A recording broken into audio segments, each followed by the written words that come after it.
Cyberpunk 2077 has no shortage of different builds you can construct for multiple playthroughs. 5 attributes and 12 perk trees provide plenty of range, and as I'm sure you've guessed from this title, today's build is going to focus around a combination of quick hacking alongside guns, namely pistols, rifles, and SMGs. It's also pretty glass cannony, so whilst you'll pack a major punch by the end, you'll still have to be careful to avoid incoming damage. The way this game levels, most builds eliminate any sense of challenge by about level 35, so this build is about keeping it fun and creative, whilst also not feeling like it's easy mode even on very hard. But without further ado, let's break down from early to late game exactly how to construct my ultimate Netgunner build. So right at the start of the game, you'll get 7 perk points to allocate how you wish. Let's start as we mean to go on by putting 3 into intelligence, 2 into reflexes, and 2 into tech. A good general rule for leveling this build is to prioritize intelligence, but not neglect our other 2 main attributes. As you level, you want to put about half your points into intelligence and a quarter each into reflexes and tech. So at level 10, we should have around 10 to 12 intelligence and 7 to 8 reflexes and tech. Nothing too specific, but that's a general guide. Now let's dive into the game itself, skipping the prologue and starting with Act 1.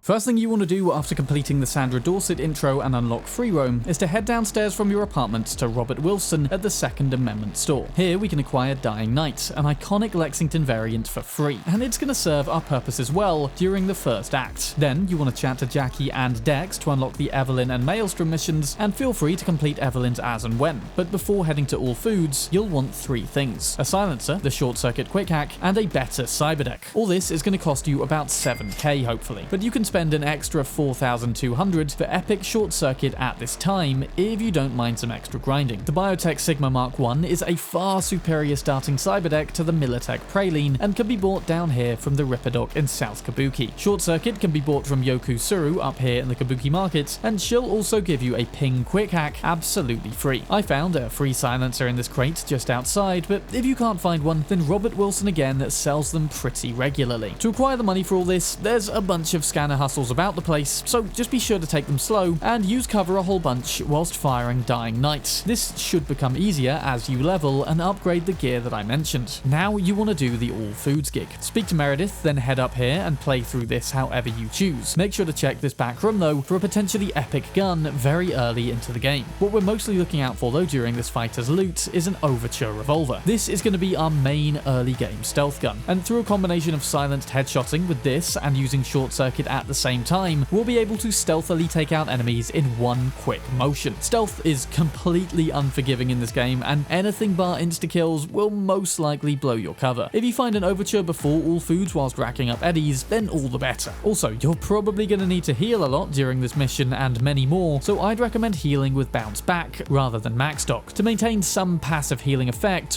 whilst in combat. Before you do the heist then, the main thing you'll be wanting is an upgraded cyber deck, short circuit, and probably overheat as another good early game quick hack. Also, make sure to unlock the Biosynergy perk as soon as you can and acquire all 3 tiers for better RAM recovery during combat. To be honest, I'd mostly focus on intelligence perks before the heist, though increasing handgun damage might also be a good idea here. We can't take other weapons into Konpeki Plaza, so we'll be acquiring what's in there. Notably, when you're in Yorinobu's penthouse, be sure to grab up Kongu from his bedside table, which is going to allow us to fight our way out with the highly lucrative ricochet mechanic. Anyway, escape Konpeki Plaza, go through all the Johnny intro stuff until we arrive at Act 2.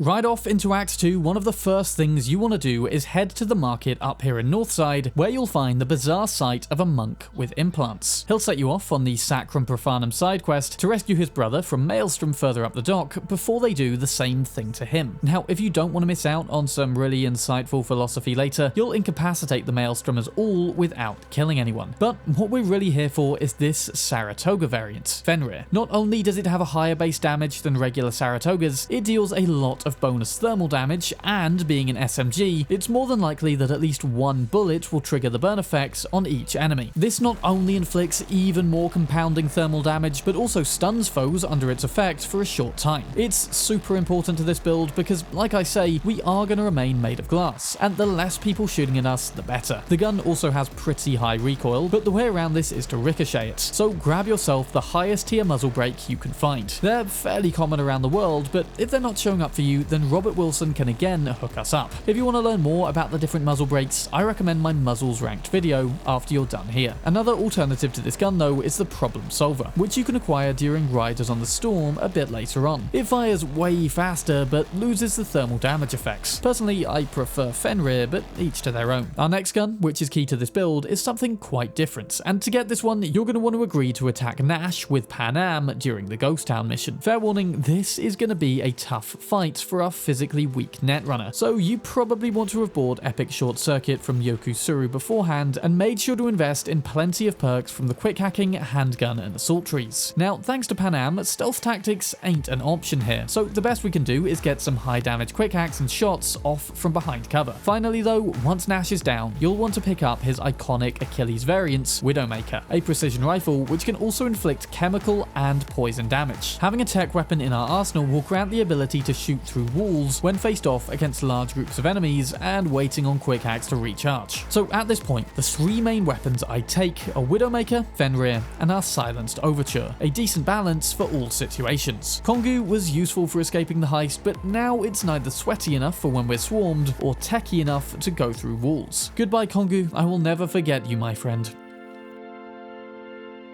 Don't actually bin it though, just keep it in your inventory and consider switching back in big combat scenarios once stealth goes out the window. Remember, keeping a silencer on your gun when not in stealth does more harm than good, as silencers reduce the overall damage from your gun. So try to avoid using silenced guns outside of stealth as a rule. As we get more into Act 2, this is the time to go off and do some exploring. There's nothing major we need from main quests now, and there's tough fights ahead, so now's the time to split off and dedicate time to completing gigs, side quests, and scanner hustles. This will earn us money, levels, and street cred, all of which are crucial to getting our next items. Cyber Psychos are tough bosses who generally have a lot of health and deal high damage, and the best quick hack for dealing with them is Cripple Movement. This can be purchased from the Netrunner in Japantown and is great for strong individual enemies as it stops them in their tracks, so that you can blitz them with Fenrir. You'll also want to be upgrading your guns, and a good tip for maximizing this is to fully upgrade them in the upgrade menu until they don't appear anymore before crafting them to a higher rarity. You're also going to need some specific crafting perks to do this, so make sure to spend perk points on these as soon as they become available. As far as your Overture goes, I wouldn't bother upgrading that. Just switch out for better variants as you find them until somebody like River or Kerry gifts you an iconic variant. You can learn more about all the revolvers in this video. Another thing you'll want to start investing in at this point is frontal cortex cyberware, generally increasing stats tied to RAM as well as crit damage. Main one I'd recommend starting out with is Memory Boost, which in my opinion is the best piece of cyberware in this section despite only being available up to rare. It restores RAM when we kill enemies, allowing for those deadly quick hacks to basically pay for themselves. Now this next part is going to be our biggest grind yet, but it's defo one of the most worthwhile. You're going to need to hit 40 street cred, which is done by completing missions as well as acquiring 35,000 eddies, a figure you should most definitely have after hitting that much street cred. After this, head to the Ripperdoc Nina Kravici and buy up the Tetratronic Rippler Cyberdeck. This uploads quick hacks way faster than anything else in the game and is going to make those short circuit uploads almost instantaneous. Now that you've got a cyberdeck with 6 slots, it's time for this build's ultimate quick hack loadout, which ironically doesn't involve any ultimate quick hacks because they're expensive and unnecessary here. Again though, if you want to include something like system reset over one of mine say, then go right ahead. This build is more guidelines for a fun but challenging playthrough as opposed to actual rules. Anyway, I would take short circuit most importantly, which is our quick to delete button, Contagion for generally weakening a group, Reboot Optics to make covert ops more streamlined, Cripple Movement again for bosses, Ping for recon, then as for slot number 6, I'm gonna leave it totally up to you, it doesn't really matter. Upgrade these quick hacks to better rarities as you unlock the quick hack crafting perks, but make sure to give priority to short circuit, as we'll be using it the most. Fantastic, you're now ready to face the Float Parade and Voodoo Boy quests to conclude Act 2.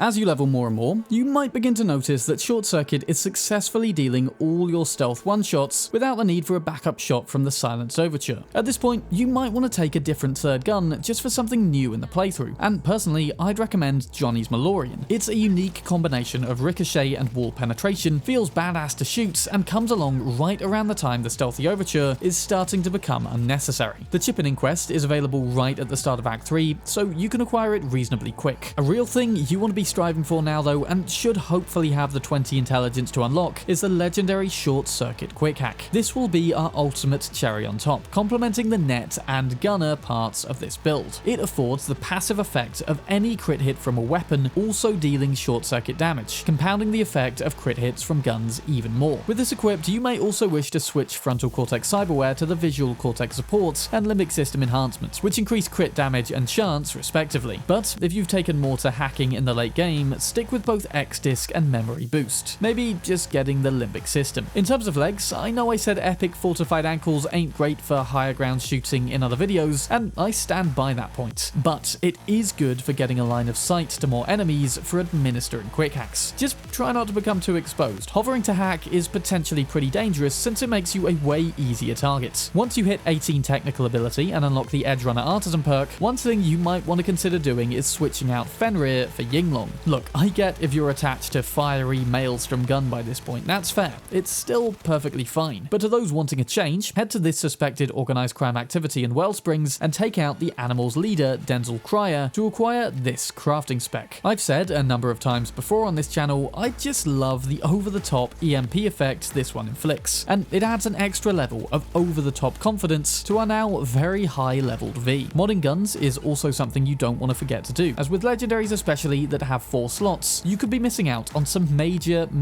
improvements. Do you want better crit chance, for example, physical damage, or burn chance with Fenrir? Check out Weapon Mods Ranked for a complete breakdown on what all these do, as well as a major exploit you can get on specific guns for an 80% chance to deal elemental damage of some kind on each hit. By this point, you should be pretty high level, but likely still have a ton of side quests and gigs left to complete. Just remember to utilize cover a fair amount with this build, or to be honest, the later game versions can just take enemies out from across the street with security camera hacks. Even if you do get swarmed though, I've selected these backup guns with stun effects in mind to not get obliterated in a few hits. Just remember to not linger out in the open. Anyway, do you prefer giving yourself more of a challenge in games? Do you always opt for the simplest, most exploitable path? Or do you simply seek out and play using the most satisfying mechanics the game has to offer? Let me know in the comments down below. Again, huge thanks to my patrons for their continued support of the channel. Anyone else interested can donate from as little as £1 a month for your name in each video, early access to some videos, and more options like Discord ranks to come in the future. Thank you so much again for watching and subscribing. I'm